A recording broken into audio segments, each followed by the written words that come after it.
देखिए guys, location इतना अच्छा है लखनऊ में, भैया बहुत बढ़िया भैया भैया ए भैया देखिए लोकेशन कितना अच्छा है, लोकेशन बहुत अच्छा है। और ये देखिए इधर रिहर्सल कर रहे हैं सर हमारे। लखनऊ का लोकेशन तो बहुत अच्छा है, पार्क भी बहुत बड़ा है वो। अभी दिखाते हैं आपको पूरा वीडियो। देखिए हमारे सर हैं सीबी पार्टी एक्टर, भोजपुरी के बहुत बड़े कॉमेडियन हैं जो बतासा चाचा का जगह लिए हैं। देखिए देखिए रिहर्सल कर रहे हैं सर हमारे। अपने सब आगे पीछे ठीक है।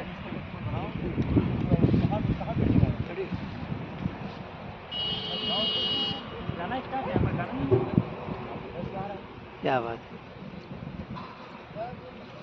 तो गाइस बाकी आगे दिखाते हैं आपको, कितना बड़ा लोकेशन है। देखिए बहुत अच्छा। इधर हमारे भोजपुरी एक्टर ये भी हैं, देखिए ये भी रिकॉर्डिंग कर, इनका भी गाना रिकॉर्डिंग हो रहा है, सब रिहर्सल कर रहे हैं।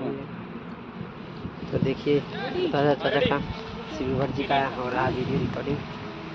देखिए गाइस